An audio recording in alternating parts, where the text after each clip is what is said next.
either diminishing or they're becoming more scarce. For example, of course, we know that the sun, depending on where you are geographically, period of sunlight actually changes, right? Or during the season. We also know that because of the depleting ozone layer, plants are being more exposed to harmful UV lights, UVB light. Also, we know that because of pollution, there's a problem of acid rain, which harms plants, not counting all the droughts in certain regions or flooding. We also know that when it comes to open air, in certain places, pollution actually is bad for plants as well. And of course, the 10% places, because of climate change, have become either too cold or too hot for certain plants to grow. In terms of fertile soil, we know that because of soil erosion and soil fatigue, there's less fertility in the soil for plant growth. And lastly, of course, with sustainable development, we know that arable land is decreasing or will decrease over time. So what is the solution? Well, let's do a bit of rearranging.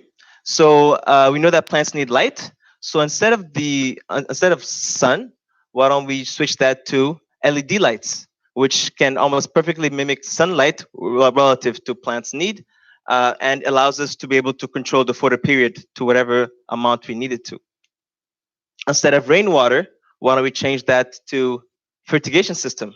So as you can see in the diagram, this is basically a system, sorry if it's not too clear, where irrigation water gets optimized with certain pH levels and EC, which is a total ion concentration, and it gets infused directly with nutrient solution tailored to that plant. And then the fertigation system is fed into the plants with drip irrigation to ensure that there's no wastage. Instead of open air, let's change that to a climate control system.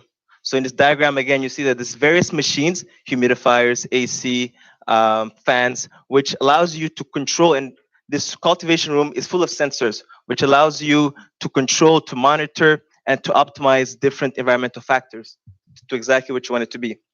Instead of the fertile soil, why don't we change that to a hydroponic growth medium?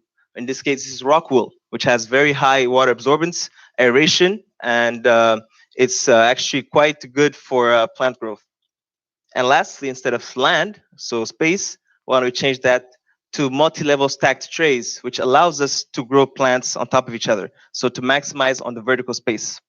So if you put all this together, you go from this to this, which is an example of a plant factory. And of course, this can be used to grow many different things, mostly leafy greens at this moment due to economical and logistical factors. But for us, we want this application, what we're interested in is the application of this for medicinal plants. So this brings me to my second half of my presentation, where so in this for this paper, the aim was to compare the cultivation of Hypericum perforatum, which is also known as St. John's wort, in a hydroponic, an aeroponic, and soil system. So, so without going too much detail into what this plant is, let's just say that it's been recently proven through a lot of clinical trials to be a very good plant for mild to moderate depression. And there's a lot of demand for it in Europe, especially in Germany and in China. And it's just as effective as two very common drugs used for depression. So the methodology that were used by the article. So there's three systems, as I mentioned. So there's Pangea Hydro, which is a hydroponic system, which used clay pebbles as the growth medium with drip irrigation. And at the bottom of that big kind of box, there's the nutrient solution. Then there's Easy Clone, which is an aeroponic system, which, as you know, for aeroponics, the roots are hanging. And there's sprayers that sprays the nutrient solution, the little red things, directly onto the plant. And lastly, for the control, there was a regular soil system that you use to grow St. John's wort with rainwater. And so the variable that really the authors were looking at was medium growth and watering system. Everything else was kept the same in terms of environmental factors. So in terms now of how the progression, so without going into too much detail, let's so St. John's wort was cultivated from seed. So there's a seedling stage. Once he was able to produce a seedling, then there was a rooting stage to produce roots. Then it was transplanted into the different systems. So the hydroponic, the aeroponic, and a bigger kind of soil pot. and allowed to go through the vegetative stage, which is the growth for the stem and the root. After that, it went to generative stage for the production, for the flowering, basically, and the production of buds. And once it was done, it was harvested. So within each of these stages, the the scientists or the researchers were able to change certain factors, certain variables, in order to maximize plant growth for that specific stage, because different stages plant need different things. So these variables included photo period, which is the amount of, how long you light it or you expose it to lighting, irrigation period, irrigation interval, so 30 minutes on, 120 minutes off, for example, temperature, so day temperature, night temperature, relative humidity, ventilation. In terms of the nutrient solution, you have nutrient concentration, you have, of course, the pH and the EC. And all these were tailored for different stages. So once it was harvested, then the researchers then took different indexes of growth for comparison. So stem length, dry mass, and very relevant for St. John's wort. What most of the actual bioactive compound that is responsible for the antidepressant is located within the actual flowers and the flower buds. So they took the number of flower buds and flowers. So, so the first results. So what the authors actually did is they wanted to harvest all the plants at the same time in order to ensure that there was no environmental bias. So whichever system reached harvest peak, where basic harvest peak is where they had the highest concentration, the highest amount of flower, that was basically the signal at which every other system was harvested. So in this case, the hydroponic system actually reached it first. So in 5 months, it reached the harvest peak, which is much faster than usually for soil growth.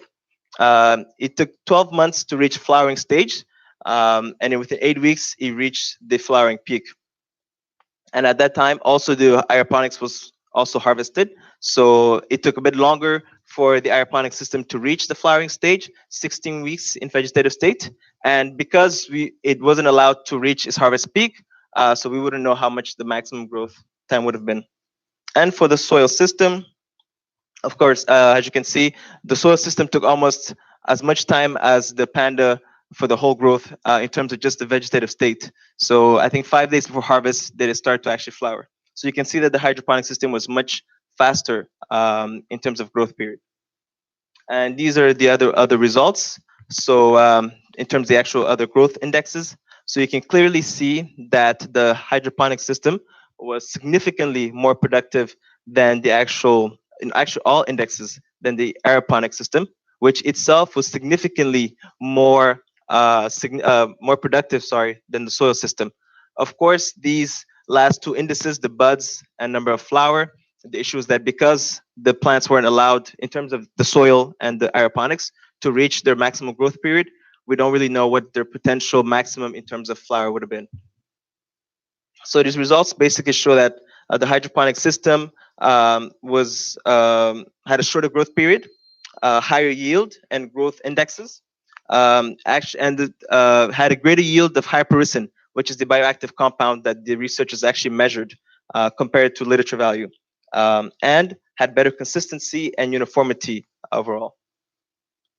So, in conclusion, plant factories, so relevant to medicinal plants, plant factories are more sustainable, especially when they're powered by renewable energy. They allow for higher yields, for higher quality and uniformity, and in a shorter period of time. They eliminate the need for pesticides and fungicides and herbicides because it's a closed system, so it's protected. And there's a lot of other pest control mechanisms to make sure that you don't need any of these contaminants, which is very problematic for medicinal plants because you don't want a lot of these fungicides and pesticides, even in residues, can interact with the actual bioactive compound. They allow for crop cultivation anywhere, anytime, whether you're at a desert. So a lot of these plant factories are being put up in places like Qatar or even in Antarctica, if you wanted to put something along that way, even in the moon, and anytime. It's season independent. And very importantly, it allows for the control. So we know that when it comes to bioactive compounds, plants usually produce more bioactive compound depending on the stresses they put onto. So plant factories or control system allows us to manipulate some of these environmental factors, whether the photo period or certain nutrient concentration or even the temperature, to see how this actually affects accumulation of bioactive compound. So what we're looking for in terms of medicinal plant is not like in fruits where we just want the bigger the better. What we're actually looking for is the highest concentration of the wanted bioactive compound. And with plant factories, we're able to actually achieve that, or at least tailor, optimize the different factors to get that. And the reason also this is relevant is because currently medicinal plants, one of the major hurdles for its commercialization is the fact that when it comes to cultivation, we're unable with the current methods of traditional soil cultivation to have plants of high quality in terms of bioactive concentration and uniform, because you don't want plants that vary too much, because if you're going to make a medicine out of it, then there's a problem in terms of dosage. Also, of higher yield and of certain, how fast the turnaround is. So a control system as Plant Factory allows us to achieve all of this. And I know that last week the sensei from Tsukuba asked for us to relate it to our actual field. So I personally study phytonutrition, phytochemicals, phytomedicine in Malaysia. And of course, one of the things we're very interested in is the cultivation, because that's what actually determines the quality and the quantity of the starting material that we use. And one of the plants that I'm also doing, actually working on, is the moringa, which many of you might know, might not, which is one of the highest kind of nutritive plant, very high amounts of different micronutrients. And you want to use this plant to be able to make different types of natural, let's say, nutritional products to fight malnutrition in certain developing countries that might have issues with regards to land and agriculture. And so plant factories will allow us to grow, for example, moringa in a more sustainable, higher quality way than currently is being done. So that's about it. These are my references, and these are the photo credits. Thank you.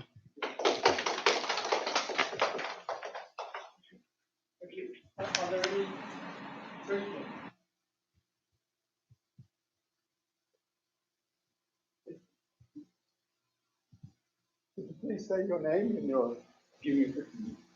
My name is Hiroki Tamura, in the third grade of the on this department, and I have ever heard about the plant factory, and so oh, sorry.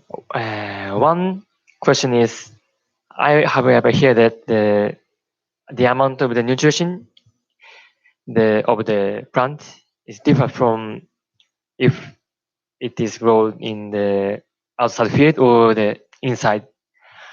Do you think the amount of the amount of nutrition is the same if you grow your medical plants in the factory or in factory and outside? Thank you for your question. So the answer to your question, basically, it depends on the conditions, right? So just like actually humans, plants in terms of nutrient concentration and composition is very dependent on how the condition which the plants are grown in, the availability of certain nutrients in the soil or whatnot. And so what plant factories use, so to answer your question, yes, usually plant factories do have or do give better nutrient profile for medicinal plants or actually even other plants compared to their soil counterparts, because you're able to basically give the plant everything that it needs to the maximum amount it needs, right? So the perfect temperature, growth temperature, the perfect, let's say, concentration of nitrogen, and et cetera, et cetera. So, and that's something that you cannot do with traditional soil, right? You cannot actually control the temperature. Of course, there's for example, greenhouse cultivation, right? So it's not white or black. There's a different degree of it. But yes, the more optimization, the more control you have, usually the better nutrient profile the plant that you're growing will have. You're welcome.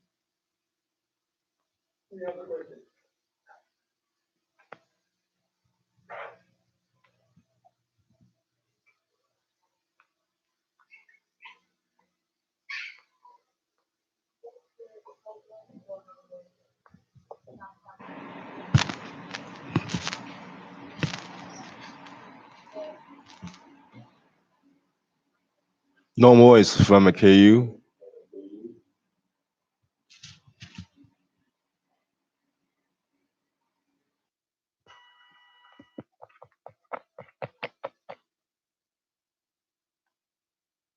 Hello.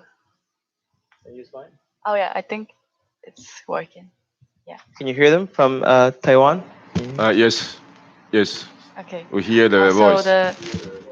mm, the money problem, I suppose the problem for the plant factory is the money it costs. And you mentioned there are a lot of plant factories and the Arctic or the Qatar or so many places. But how do you manage that, like money problem?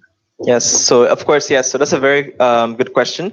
So yes, the biggest issue with regards to crop cultivation system currently is its very high investment costs, depending on how big you want to make them.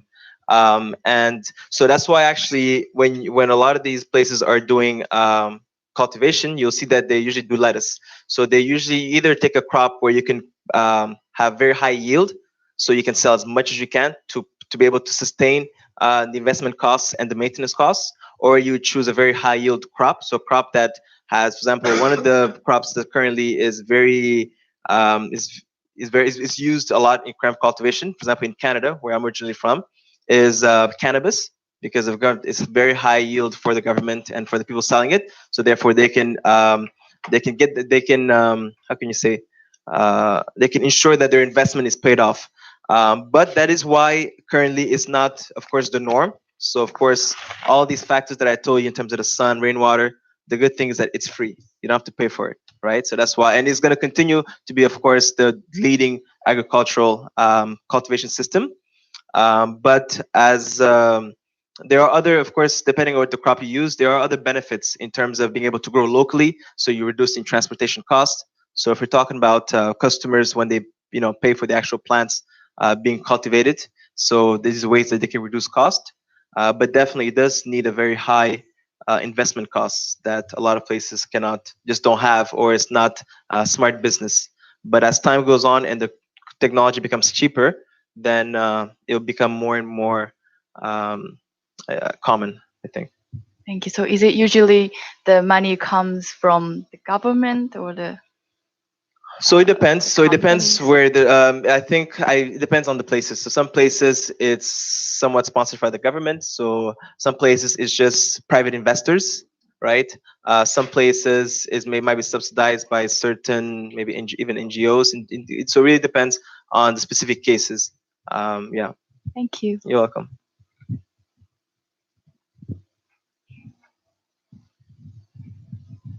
Are there any other questions? Okay. Well, I have one question. Yes. You noted that at different life stages of the plant, the conditions were changed, but it seems as though they were applied to all three systems. Yes. And judging by the rate of growth, the three systems had different growth stages. Yes. So was the growth stages and the settings optimized for the photo system, and consequently we may not quite have seen the potential of the other systems because it was growing in conditions that are not optimal. Correct. So yes, so during the growth stages, which is I need to go a bit hard. Basically, yes. So during let me just try to go back. Yeah. So during these growth stages, so the researchers try to make sure that the environmental condition in terms of humidity, CO2 levels, irrigation period, they all were consistent. Of course, it's hard to do that perfectly because different systems have different needs. So they try to maximize for each system what it would require within the limitations. So for example, of course, for the soil system, they use rainwater because that's what you would usually have. But definitely, I think there might be that, I wouldn't say a bias, but definitely the way that they did it, it would probably be more advantageous to maybe hydroponic system rather than soil system, because soil system, it depends again on the, even the soil nutrients, and these are things you can't control. So I think that's also part of the experiment. They wanted to show that the control level you can have with some of these soilless cultural system allows you to optimize it better. While with the soil control system, you're always limited in how much control and how much you can optimize it. Yeah. So are there any other questions from Kyoto University? Okay. Can we now get some questions from NTU, please? Okay. Any questions from us?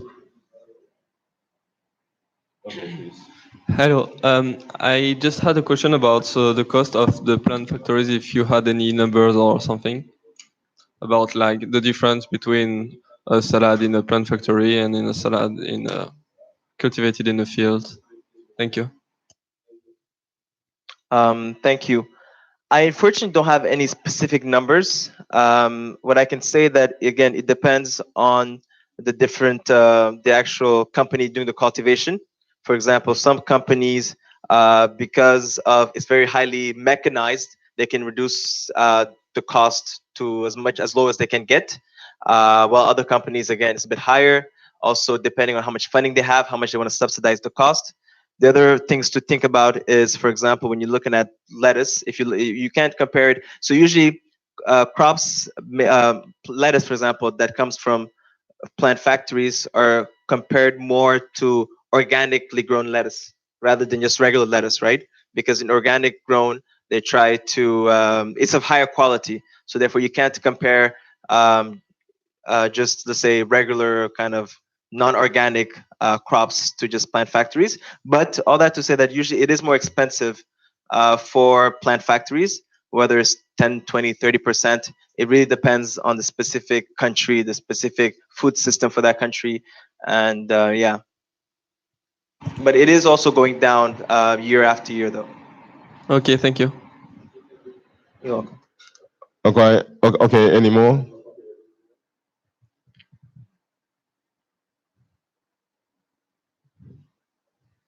Yes, please. Thanks for your presentation. I have a question. How do you control your environmental data? Like how can you cool down your temperature or the humidity? Thanks. Very good question. So I'll just try to see if I can go back. Okay, so if you see this slide, you'll see that the way that they control the climate, so the climate control system is made up of different components. So within the cultivation room, you actually have machines. So just like here, you have an air conditioner. I'm guessing you have that too in your classroom. So with the air conditioner, you can increase or decrease the temperature. You have a dehumidifier and a humidifier, which again can increase and decrease. And the way, and also the room is fitted with many sensors. And so these are the sensors that will tell you what is the current temperature or humidity at this moment. And everything is relayed in a system. So this, for example, is a climate manager software, and which is linked to all the sensors and all the machine. And it enable you to have real-time data of the actual temperature and humidity and so on and so forth. And therefore you can then adjust it and see how that reflects in the cultivation room. It's okay. Okay, just all from NTU. So we can start the second speech. Yeah. Thank you very much. So, the next presenter, please come up.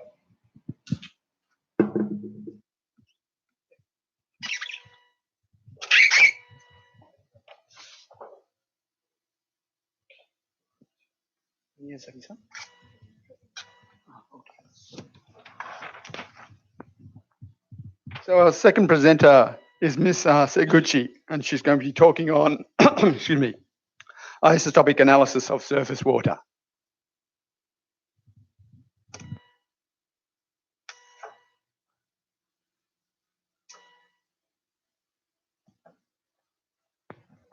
My name is Remi Seguchi. The title is Temporal Changes in Oxygen and Hydrogen Stable Isotope Ratios of Paddy Ponding Water and Irrigation Drainage Management.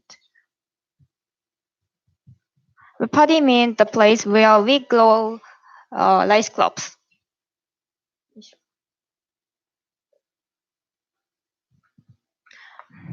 I'll introduce why I focus on this theme. It is important why what the groundwater comes from in order to conserve it. In Japanese rice-growing areas, groundwater is often produced under the paddy ponding water and river water. There are a lot of researches using stable isotope ratios of water to estimate the groundwater recharge functions.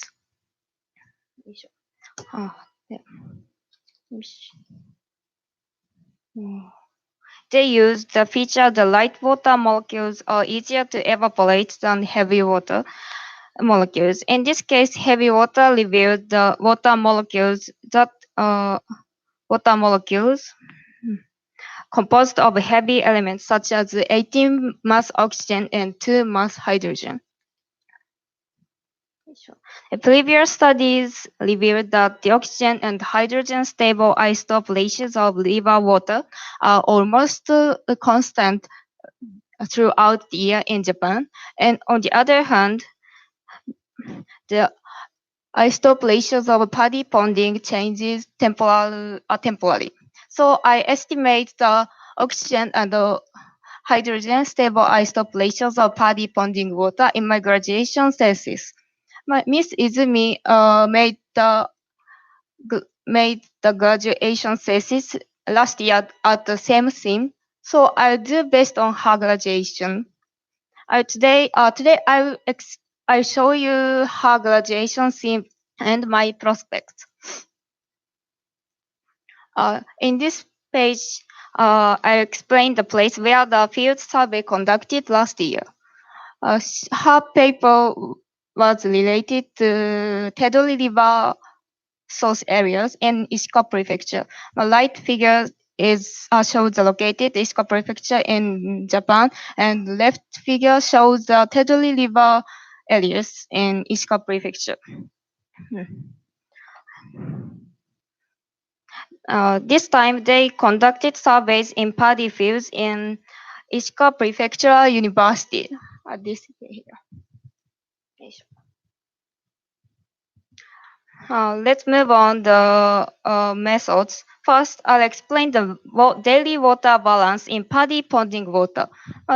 This area is paddy ponding on the soils, and this is rice crops.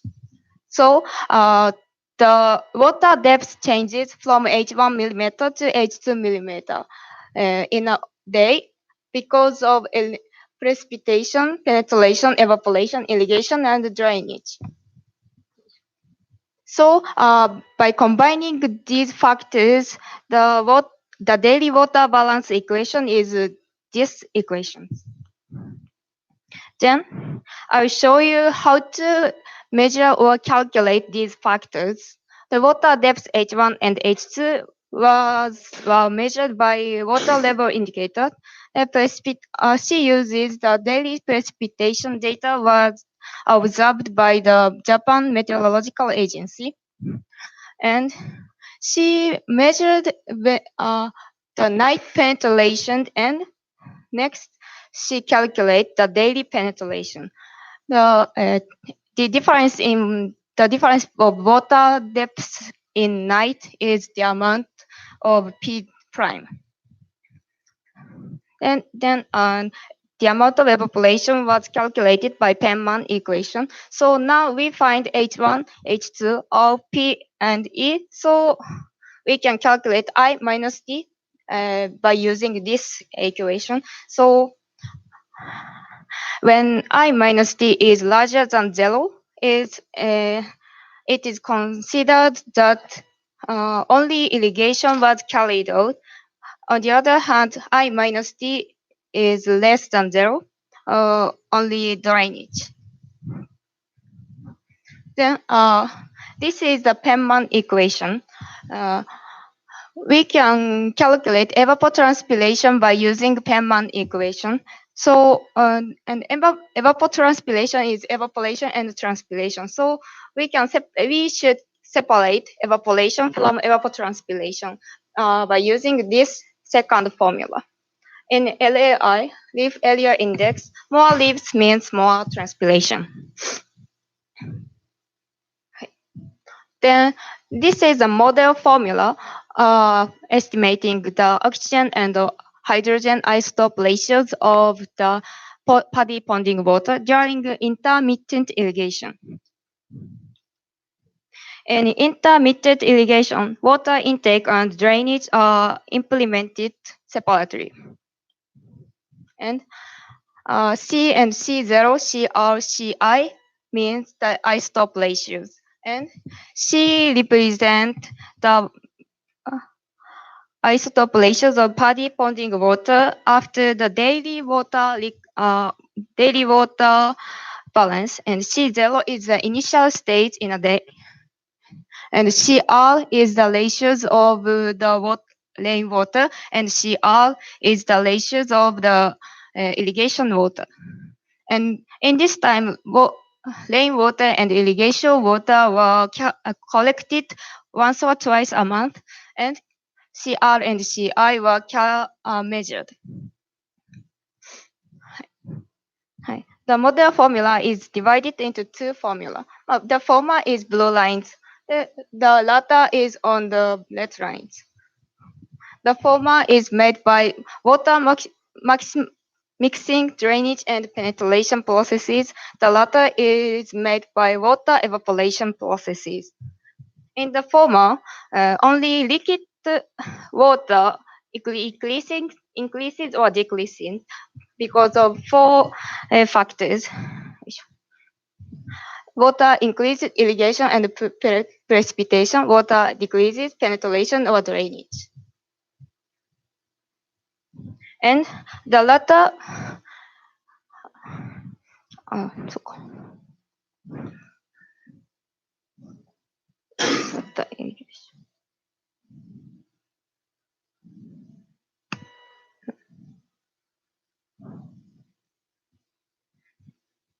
so in the former formula,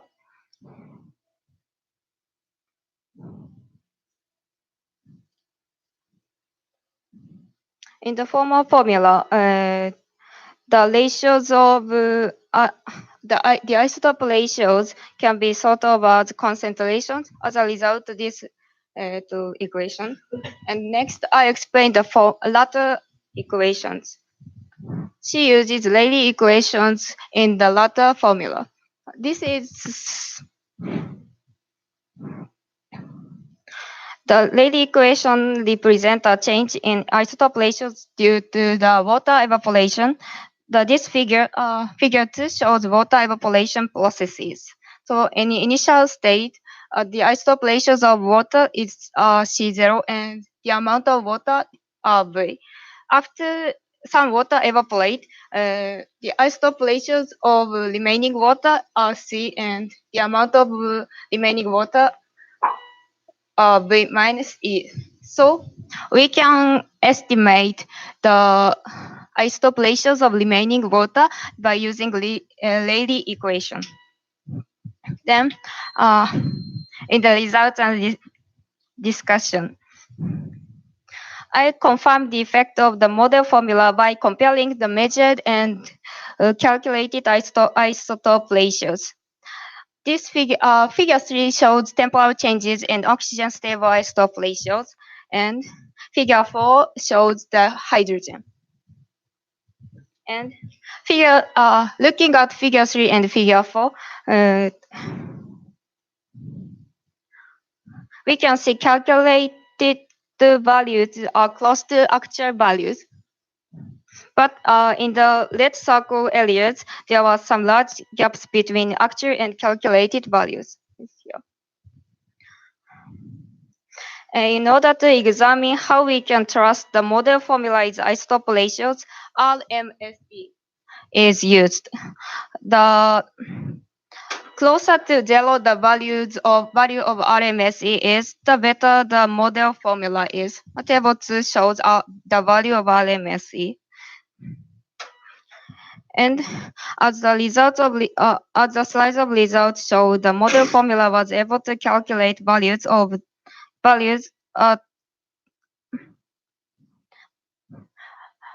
The model formula was able to calculate values that is close to actual ones. But there are some gaps in red circles were measured on July 6th. It is the influence of the heavy rains during July 4th and 7th. In conclusion, it is possible to calculate oxygen and hydrogen stable isotope ratios in paddy ponding water during intermittent irrigation. Then I have three future prospects. First, I confirmed the validity of the model formula using results in this year again. We got data in three different fields in this year. And I tried to increase the accuracy of the model formula using results in last and this year. Finally, I make sure we can also use this formula in another irrigation drainage management. If not, I'll detect the reasons. That's my reference. Thank you for listening. From Kyoto University.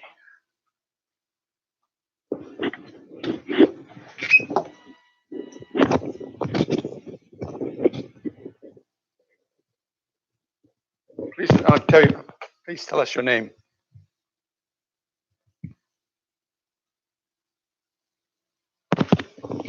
My name is Junya Sakta, and thank you very much for your speech. And my question is, what is the reason of the gap of the formula and the real number? Do you have any idea of that?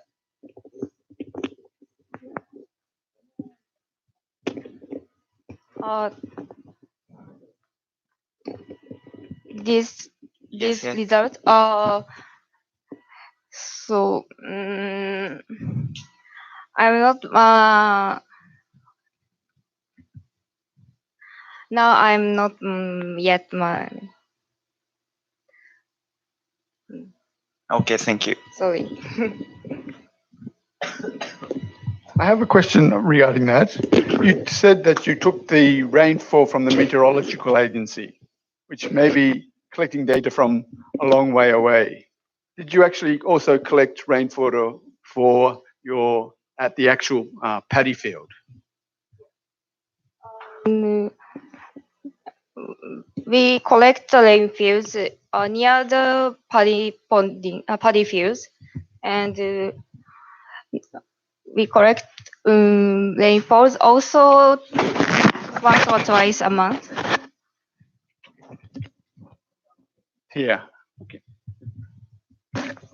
Thank you for your presentation. I have a question. I see the fluctuation of this graph is bigger in June than July. Could you tell me the reason? Yes, the fluctuation is in June is bigger, but the fluctuation in July or August is small. I'm sorry, I don't know why the gaps cause this.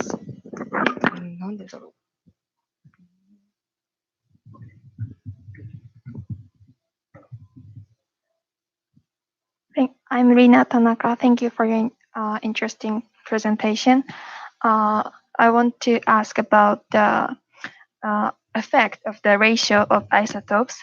You might mention why we need to understand appropriately about the ratio of isotope, but I couldn't catch that. So can you say that again about why do we need to understand about that and how the ratio of isotopes affect the rice paddy or rice paddy production?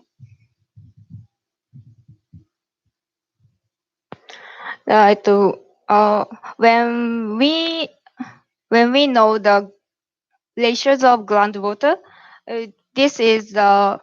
groundwater is composed of the paddy ponding water and river water.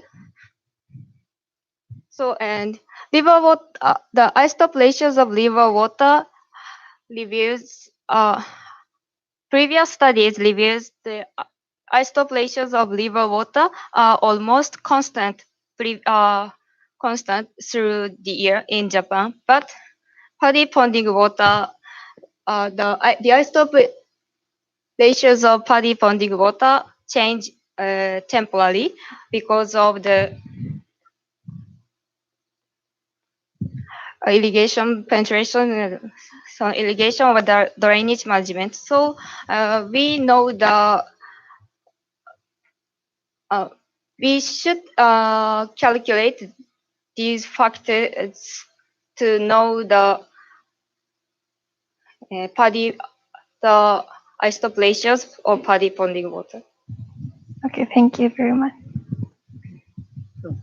Are there any questions from NTU?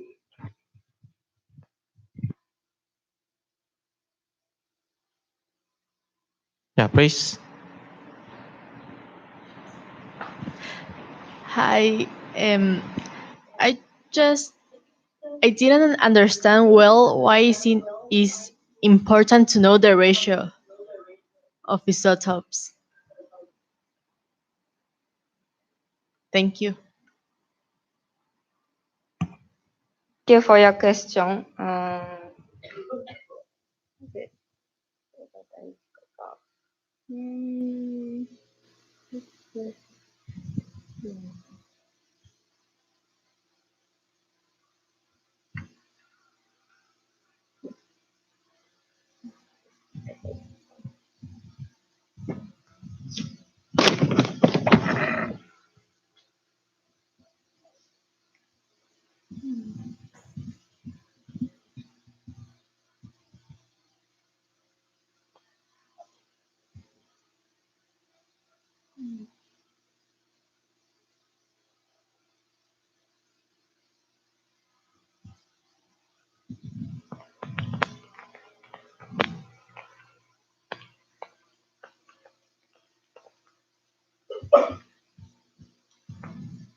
So in this slide shows that the light water molecules are easier to evaporate than the heavy water molecules. So the rainfalls, the ratios of rainfalls are heavy, but the water vapor is light. The ratios of water evaporation water is small. So I can rephrase that question. If we understand the isotope differences, why? How does it help us, the farmers? How does it help? How does it help the farmers?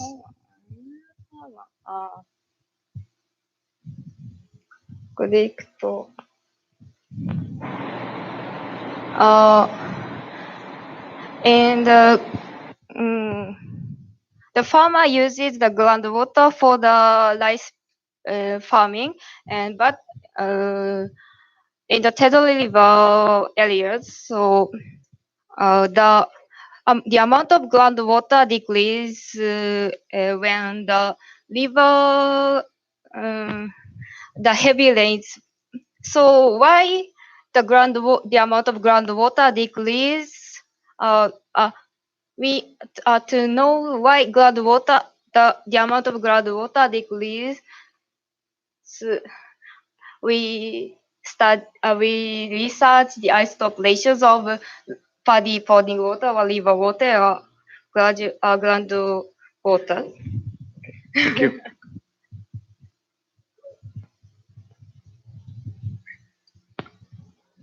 I'm sorry that.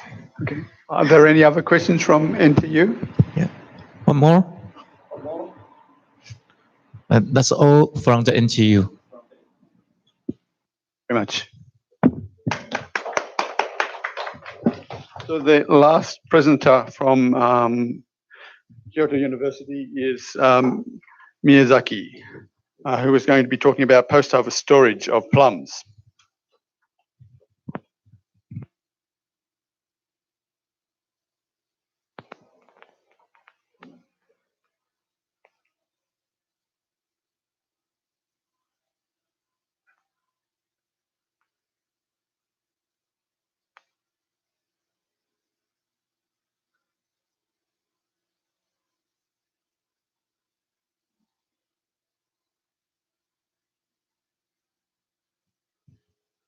So hello everybody, my name is Mai Miyazaki, and today I would like to talk about the research on rice starch coating for post-harvest storage of plums.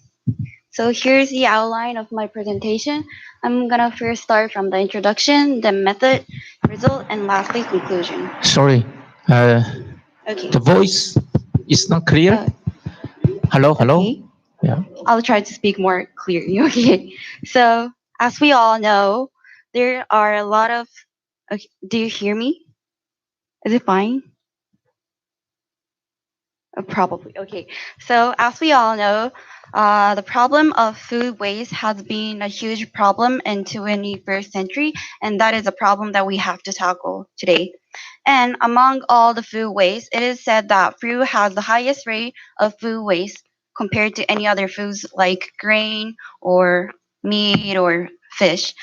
And it is said that most of the food waste of fruits occurs not from the consumers, but at the level of farm to market level, because fruit ripens really fast, and it sometimes get lower than the standard level that is allowed to be sold in the market.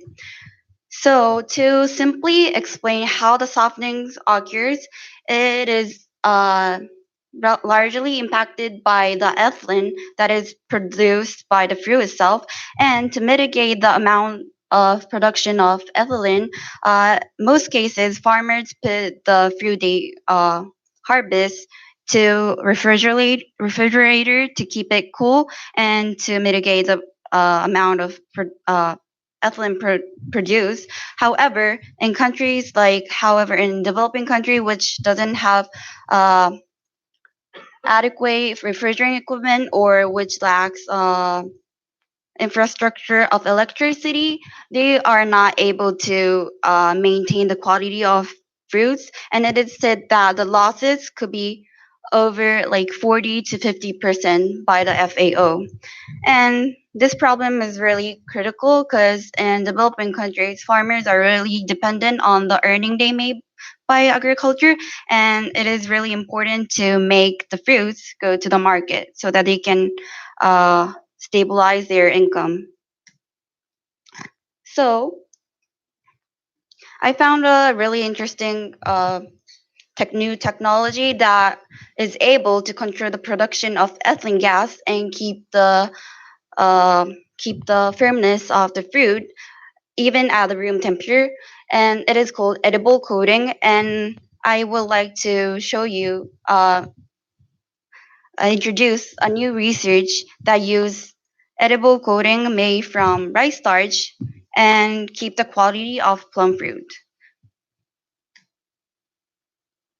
So here is the experiment that the research group conducted. The purpose was to analyze the efficacy of edible rice starch coating on plum fruits and see the quality change. So the researcher prepared two groups of plum. The first one was plums with edible rice starch coating, and the second one was group of plums with no coating. And they stored these two groups of plums at 20 degrees, which is the average room temperature, for 21 days.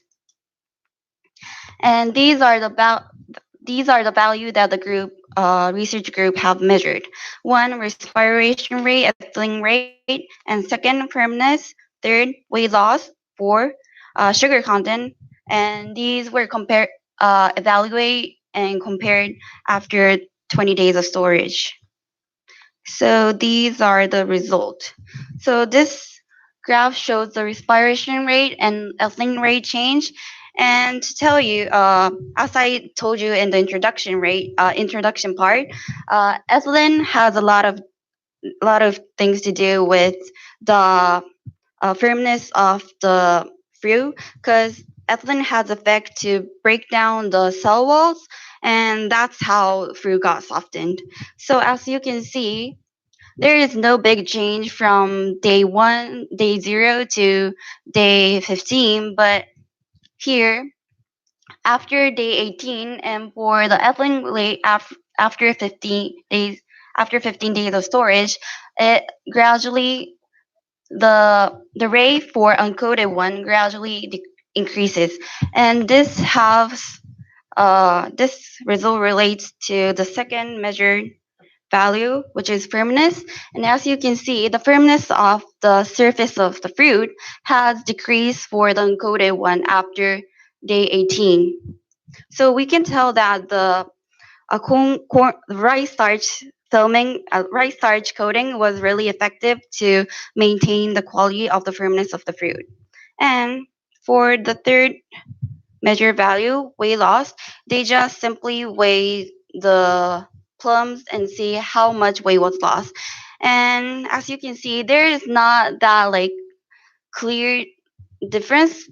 It's just a slight difference, but it was observed that the one with coating had less weight loss, and the researcher group considered that this weight loss is caused by the loss of moisture, water, since fruit evaporates the water, and it affects the juiciness of the fruit. And the researcher group detected some skin cracks for the uncoated one, while there was no crack detected for the coated one. And lastly, so this is the last result of sugar content, and which is in other words sweetness, and it's what really affects customers' satisfaction. And the researcher group tried to see, does really rice starch coating have something to do with the quality of the taste? And here was the result, and they concluded that there was no evident clear change between the coated one and uncoated one, and that rice starch coating can maintain the quality of taste. Yes. So here's a conclusion. As we see from the firmness result, plums with coatings save the marketability over 3 weeks, while uncoated plums have lost its marketability within 2 weeks. So we can conclude that rice starch coating is really effective to control the softening process and to bring more fruits to the market. So here is the future expectation that I have. This research was only focusing on plums and rice starch coating, but I guess this technology could be applied to more other fruits and also maybe vegetables, and save a decreased amount of food waste produced annually. So that's all for my presentation. Here are the reference. Thank you very much. Are there any questions from Kyoto University?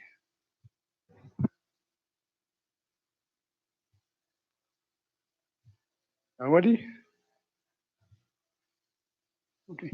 I have a question. Okay. How do they think the coating? The coating, yes. How did they think it decreased? Did it stop the ethylene production, or did it stop the escape of the ethylene production? How did it affect ethylene? So since there is a coating around the fruit, it mitigates the amount of respiration, the intake of oxygen, and the out of carbon dioxide. So the production of ethylene is what is caused by ethylene is produced with the process of respiration. So I guess, so for the answer for your question, I think Sorry, what was the two Okay, questions? so I think you have answered it. Yeah. You are saying that because the CO2 cannot escape, it reduces the amount of respiration, Yes. and that reduces the amount of ethylene Yes. that is being done. Okay. Yes. Okay. Any other questions?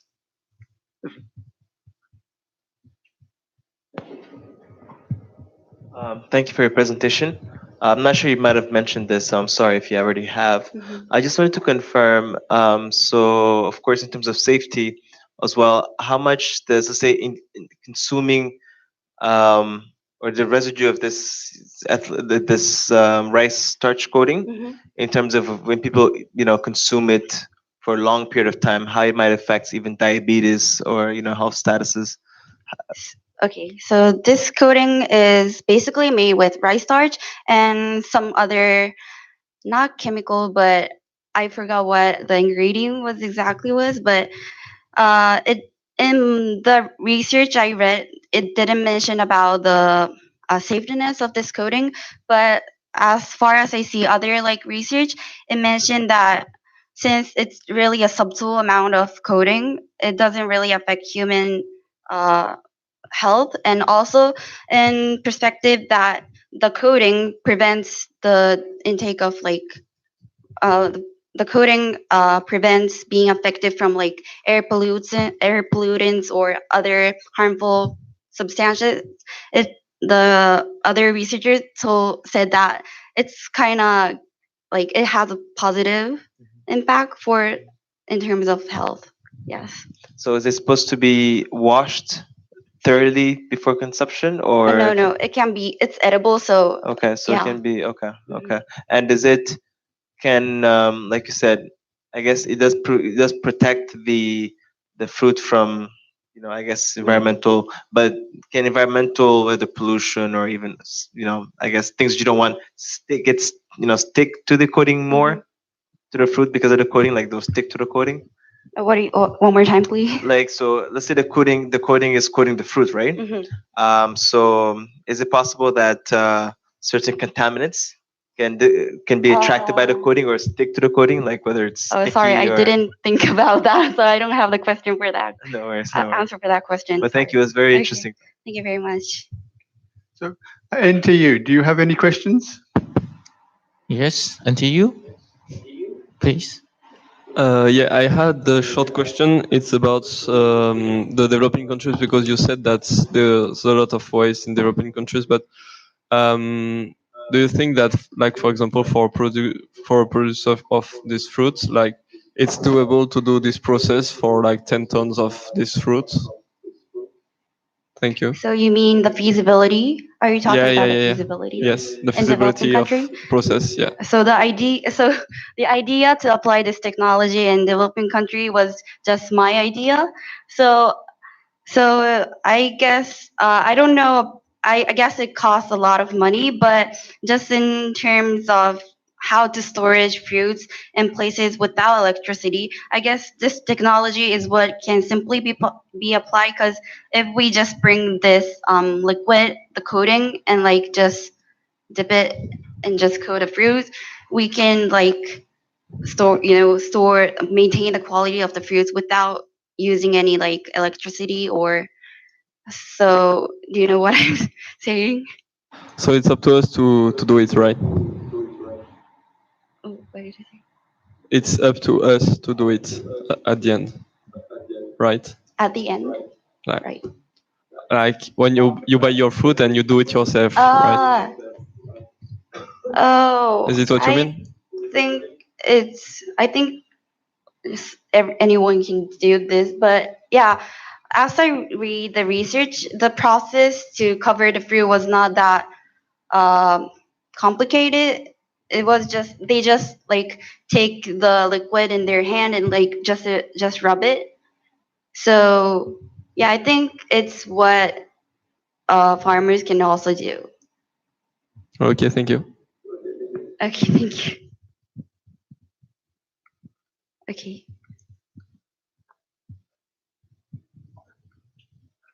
Any other question? Is this starch is this starch coat washable? because there are some people that maybe they are allergic to it.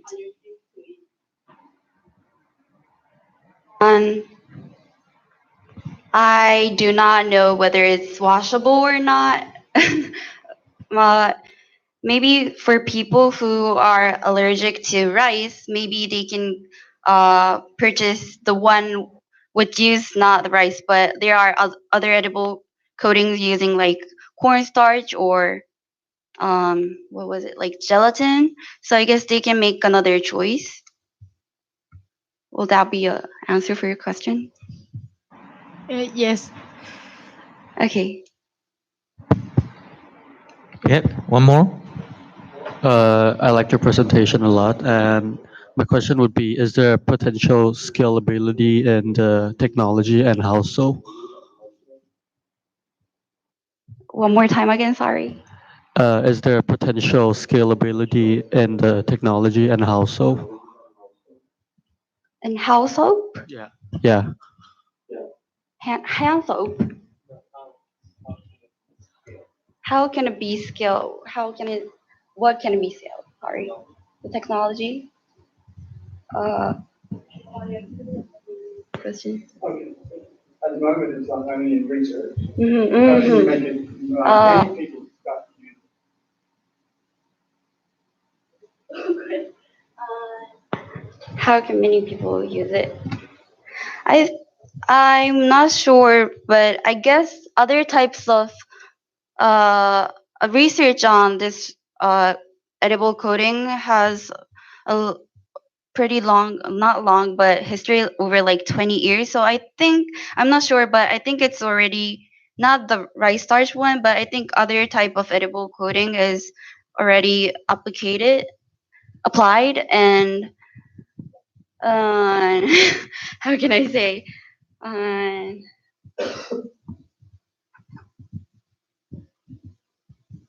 Yeah. What if I'm not sure gonna.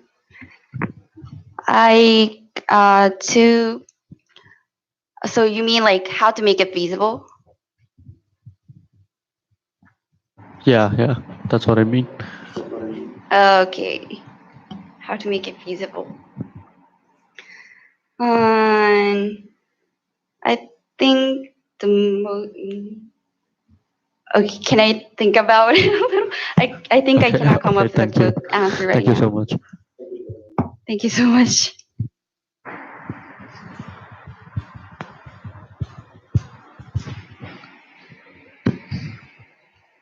Else? That's all from NTU. If that is all the questions from NTU, we'll now hand it over to NTU for the presentation in NTU. Okay, so thank you, Professor Peter. And we have the last presentation given by Mr. Liu, agricultural robot.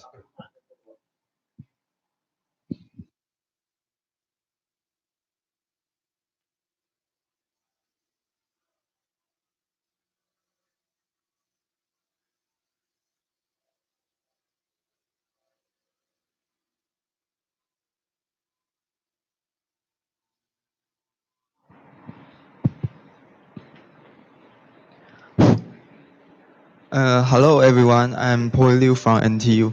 Today I'm going to talk about the agricultural robotic and a streamlined approach to realization of autonomous farming.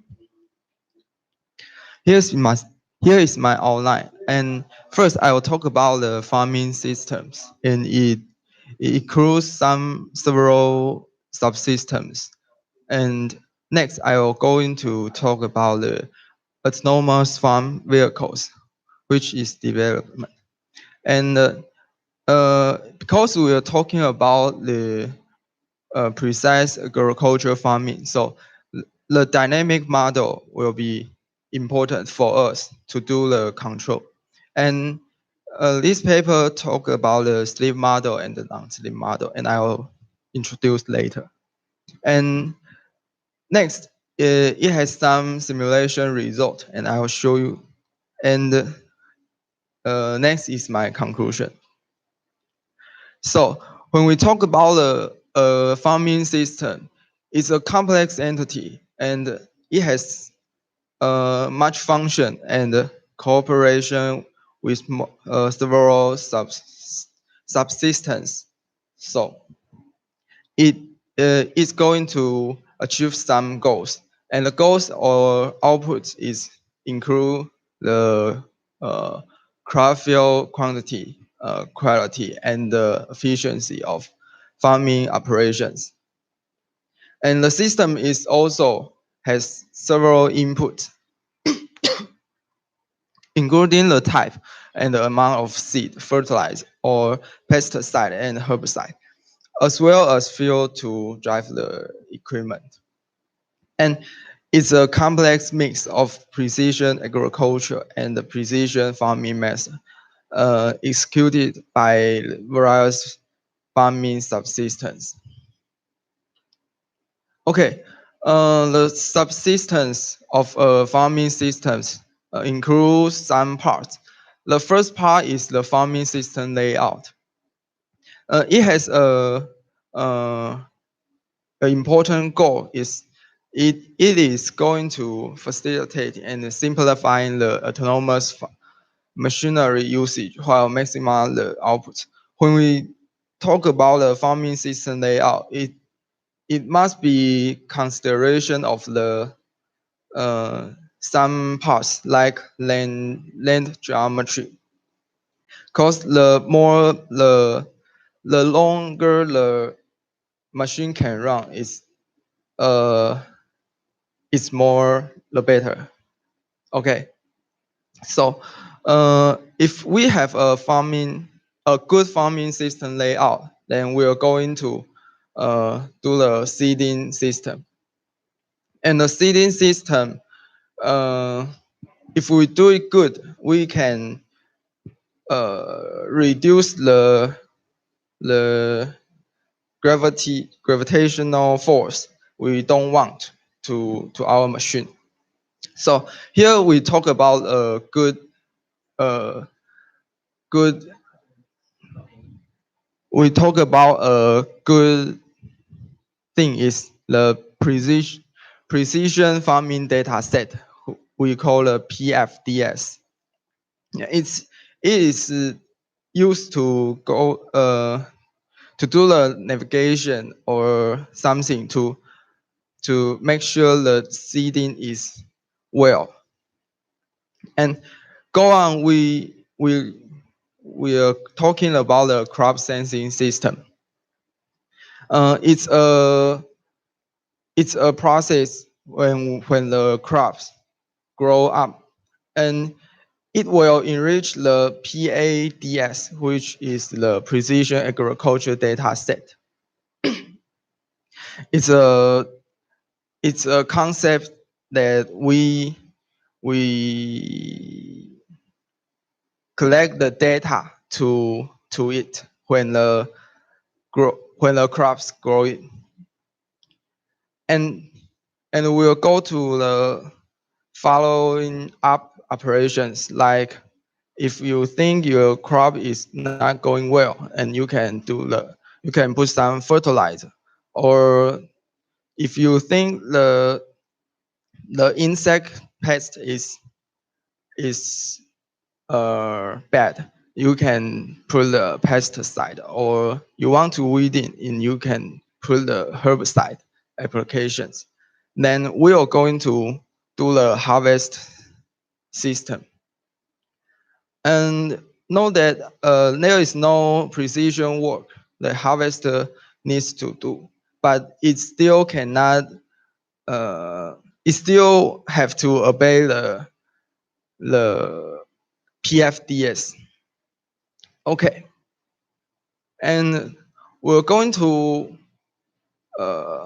develop farming vehicles. Here is the tractor, and it just involves the retrofitting of an existing tractor, such that it can operate in either manned or unmanned and autonomous mode. And there's the retrofitting also has another advantage.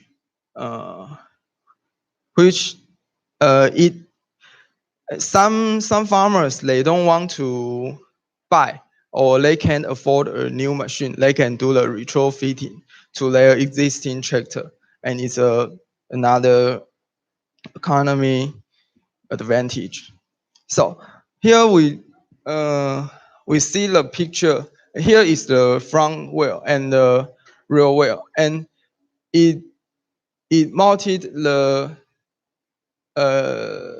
sensors on the real wheel, like onboard embedded computer, remote startup circuit, power amplifier, and so on. And the important one is the navigation equipment, such as dual differential GPS and IMU. And also it has a remote PC connect with the onboard embedded computer through the Wi-Fi. So next one, I'm going to talk about the modeling and the control. When we look at this picture, here is the implement, and that is the real wheel, and that one is the front wheel, and here is the hitch point. So we took a look at the hitch point. We can get this equation for the sleep model. The dynamic equation will be go on this, and the D and G sub 1 and G sub 2 and G0 is a matrix. The author gives the appendix to express them, and I'll show later. And if you want to take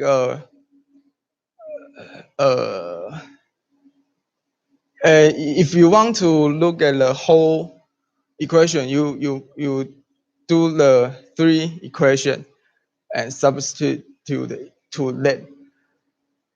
So the FST and the FSI is the control input, which control the steering angle. So here we can get the three equation.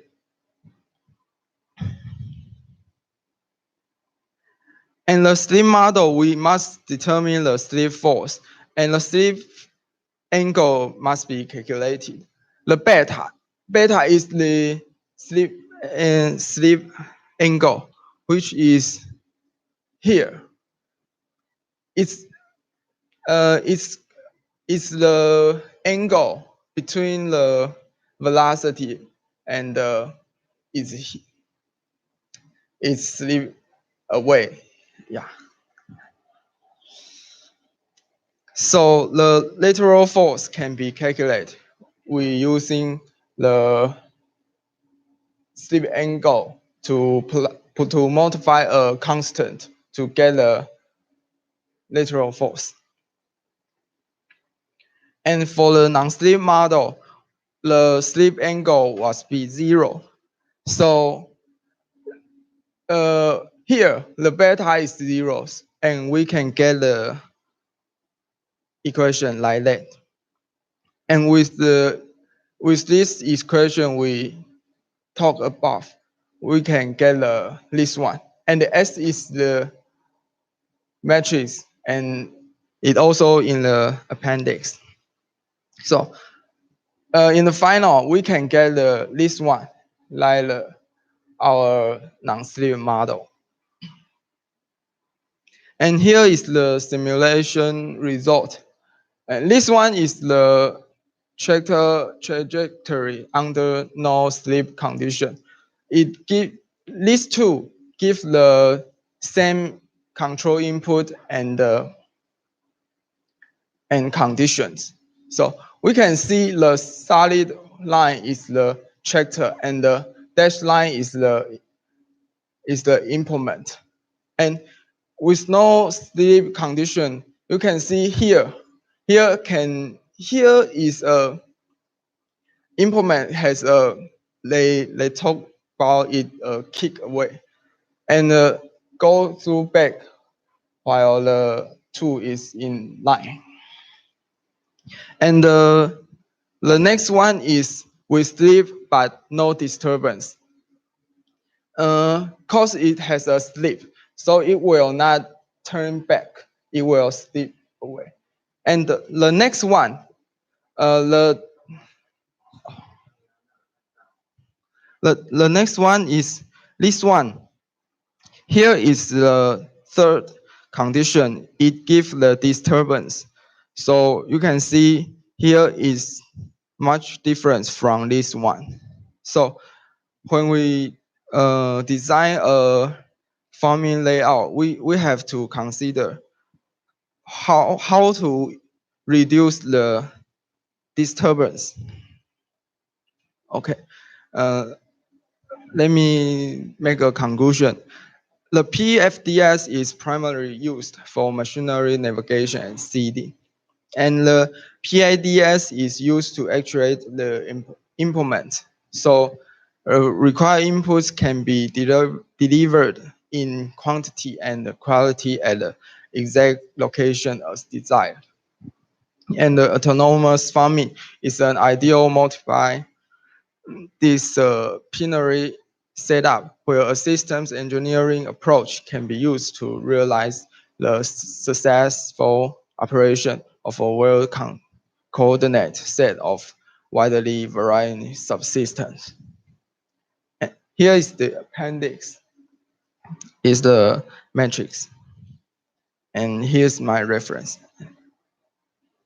Thanks for your listening.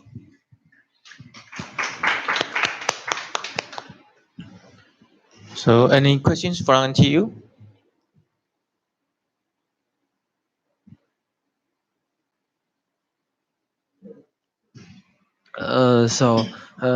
Thanks for your presentation. And I have a question is about how you prevent your car and give it feedback control to, can you easily expand and describe how you do it? Prevent it from slip from the route. You want the car track. How you control it? Okay, thanks for your question.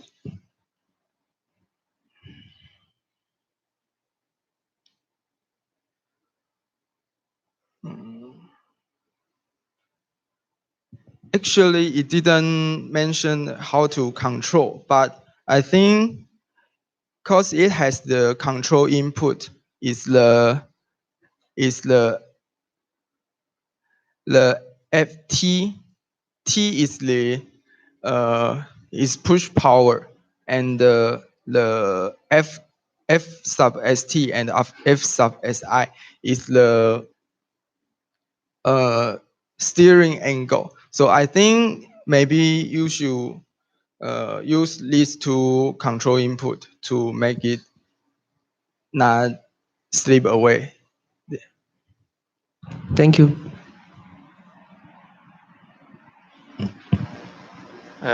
More questions? Yeah, Warren, please. Thank you for your presentation. See about the dynamic equation, there are some unknown parameters in it. So how do you identify this parameter? Is this paper mention it or not? Sorry. Again, identify the unknown parameters of your dynamic equation.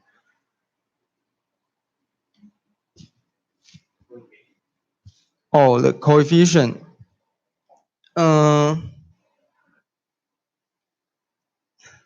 Because the matrix is here and the coefficient is actually I don't know what is he to make the matrix, so I don't really understand the coefficient to get this.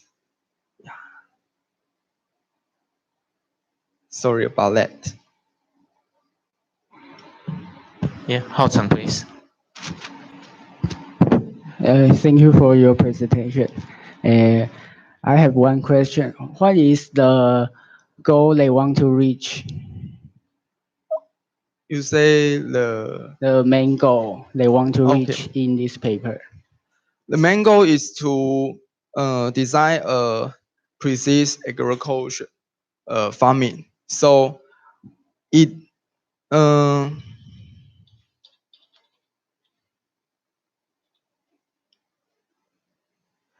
its main goal is to have more output like crop quantity and quality, but less man do. Just little like the cooperation between man and power, and let the machine help the man to do these things. Yeah. Okay, thank you. Any more? Or just show comments on your slides. The page 3, yeah, just so. I mean, you put too many words on this page, so it gives the audience very difficult to identify the objective of your presentation. Can you go to the last page, the conclusion again?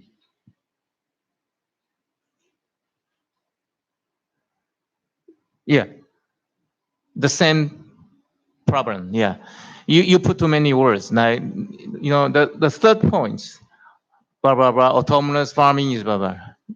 I think you should make some summary from the sentence. Highlights the key points. What is the conclusion? Okay, yeah, that's the short. That's all from the NTU, and we go to the Kyoto University. Okay, are there any questions here in Kyoto University?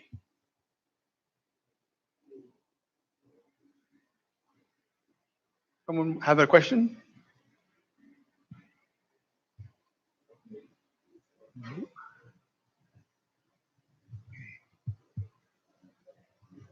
So I have a question regarding this. You're talking about an autonomous system. Is it predominantly for very short vegetable crops, or is it for orchard systems, fruiting trees? What type of agriculture is it aiming for? Sorry, could you please say again? Okay. So they are trying to automate the equipment, autonomous tractor or weeding or other things. Is it aiming for a field situation where it is a row crop, or is it aiming for a system where it is a orchard with many trees? What type of agricultural field does this research aim to be used in? Oh, the research is want to make a precision agriculture farming. So it developed some.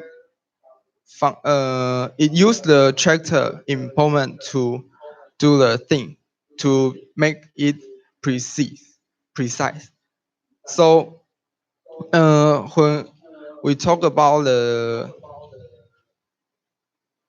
list of subsystems like farming system layout and the seeding system and the crop sensing, it's precise, and it doing this use the tractor implement to do the precision work, and it follows the PFDS, the precision farming data set, and this data set make the machine knows where should I go.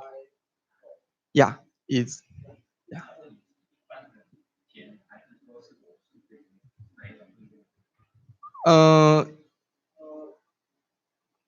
it's for the. It didn't mention that, but I think it's for all the farming. Once you have to make it precision. Yeah.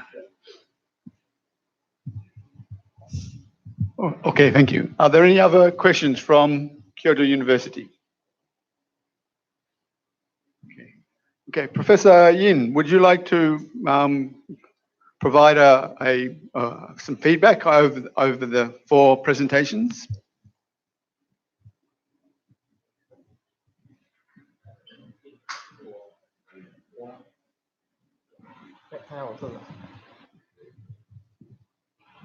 So, hello?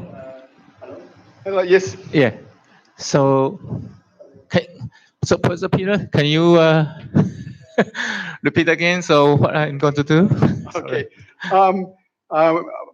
Do you have any feedback overall for the 4 presentations today? Okay. Okay. So, who's the chair? Would you like to? For me? Okay. Okay. So, briefly, I would say, today, the first 3 presenters, their preparation of their slides are quite in a very good quality. As I say, the purpose of the communication is try to make a scientific communication effectively. So, from my own point of view, I quite understand the first 3 presenters. Even they are talking about the field, which is not in my research domain, but I can still clearly understand what they are trying to present. So it is quite important to make your slides from the point of view of audience, not from your own interest. So especially, and so that's my comments for the last presenters. You put many equations on the slides. If they are very, very important for your presentation, you can put the equations. But if you put too many equations, I think the audience will lose their, cannot follow what you are talking about. That's my comment.